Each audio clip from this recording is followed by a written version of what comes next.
character. I love being a wizard, and I really love being a Scribes Wizard.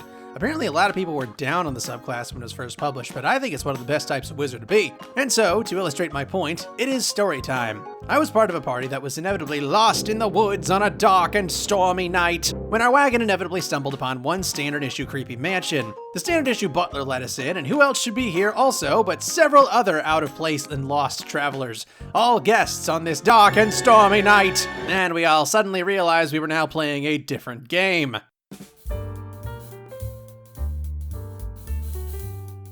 The game was now afoot, and I needed as much information as possible to make sure everyone's blood stayed inside their bodies. So I crept away to the library that Amara the Rogue had already found within 30 seconds of entering the building. Meanwhile, in the main chamber, Beverly the Bard Orc Monk, also known as a Bordorkadonk, had started interrogating the other guests. Beverly is both very charming and very direct, so of course he was digging up lots of good information that I wanted to hear. So as I was in the library, I left my familiar on Bev's shoulder to hear all the hot goss. But there was still a whole mansion to snoop and monitor for serial deleters, and I only had eyes in 2 rooms like a plebeian.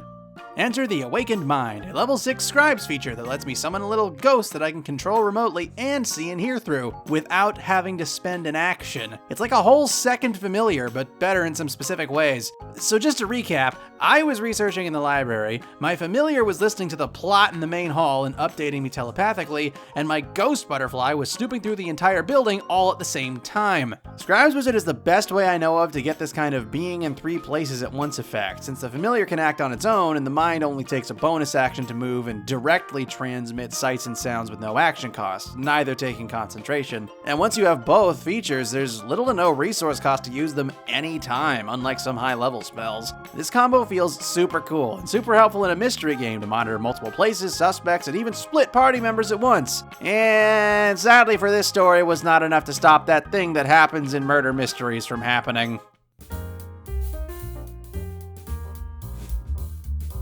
Since that thing happened, we had to find out who, what, when, where, how, and sometimes why fast. Now since wizards can cast any ritual in their spellbooks without prepping it, most of us don't bother prepping Detect Magic, which doesn't work out well if you need to cast it immediately. Can't ask the world to pause for 10 minutes to perform an intricate ritual. Thankfully, Scribes Wizard lets you cast a ritual spell at its normal cast speed once per day, so you don't have to wait to activate your detective vision when the plot strikes.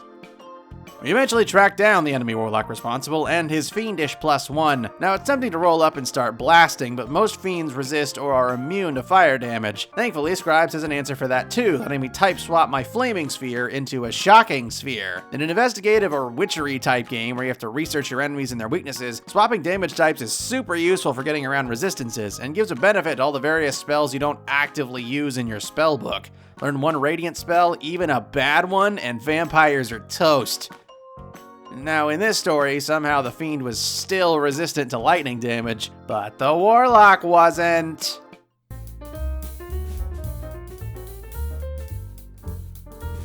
After the fiend got curb stomped, it was the warlock's turn, but he ran back inside in a manner not dissimilar to something academically referred to as a little bitch. The rest of the party ran inside after him, but between my positioning and my short king legs, there was no way I was going to regain line of sight without burning my action to dash. Enter the Awakened Mind once more. With a bonus action and a spell slot, you can re-summon it anywhere within range, and it doesn't specify you have to see where that is. And fun fact, you can cast spells through the mind a limited number of times as if you were in its space and using its senses. So without needing to move, I poofed my invulnerable, intangible butterfly into the room, and it was free to start blasting and counterspelling, while Bev, Amara, Darthiel, Selena, and Seleno's Echo all got to curb stomping. All while I got to sit calmly in the tea garden and enjoy the sounds of violence.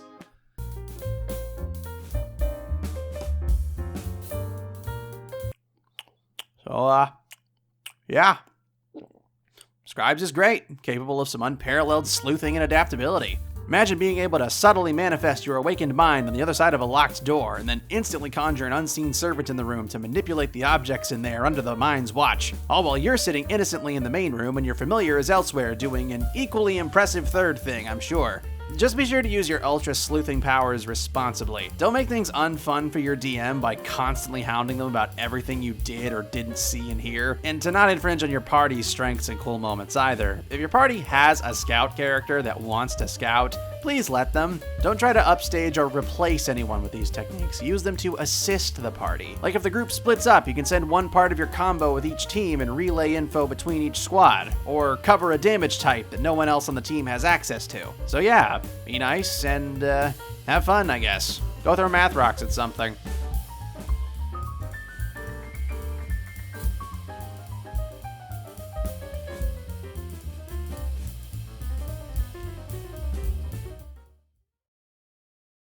Dark and stormy night.